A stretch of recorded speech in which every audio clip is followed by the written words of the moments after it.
Well, what a couple of days I've had. I've done 6 days in a row at work. Pretty shattered.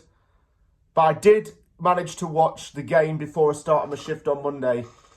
I went into work early, connected to the Wi-Fi, and then watched it, basically. And honestly, I didn't know what to think after the game ended, but then as the more I thought about it, the more I started to realise a few things. Firstly, I realised that these are not Potter's players at all, and that once he gets a younger and more dynamic and more fast-paced team, he can really make it into his own mould. Secondly, I noticed that our midfield probably isn't working as good as it could do. Thirdly, we need to get everyone back fully fit. And we need to get rid of a lot of dead wood. Let's add a fourth point on there. Once again, we're in a situation where there's a lot of dead wood in the team. There are a lot of players who are not good enough to play for this club, and we need to get them gone. I don't want to say names right now, but they know who they are, and you may even know who they are. It finished West Ham United 0, Newcastle United 1 at the London Stadium. We still haven't beaten Newcastle at home since 2018. Now, that in itself, or is it at home? Have we beaten them?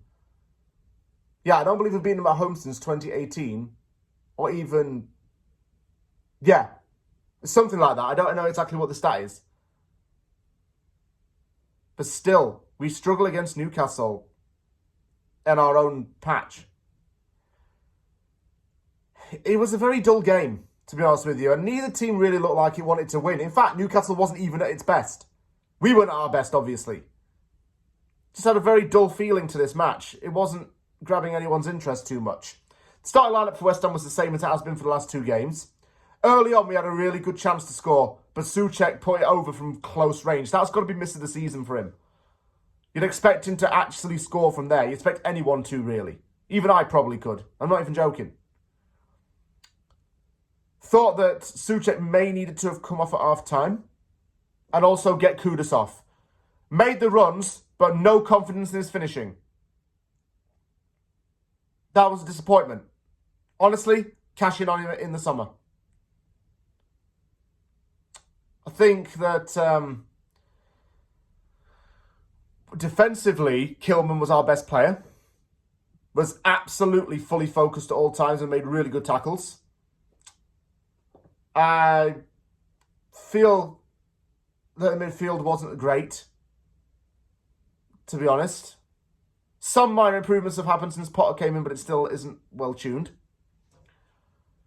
Then when Newcastle scored, they did so through a tap-in from Bruno Guimaraes, who stuck his leg out and put it under Areola. And Areola had an incredible game, by the way. He made some unreal freaking saves. Like that near-own goal from Kilman that he had to dive to stop.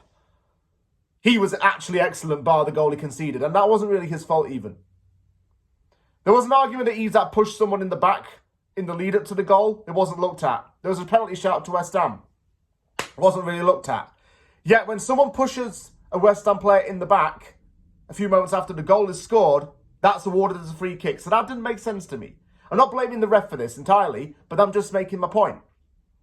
The other thing is that we just need to have a look at these players when the season's done and see who's worthy of staying on. Potter's got to have an idea of who deserves to play in this team. And when we're losing games like this, and it's very boring and the fans aren't excited, then it says a lot. It says a lot about people's character as individuals. We've got to play Everton next. That's another game against a bottom half team. So, you know, we've got to focus on that. Newcastle's got to focus on a League Cup game.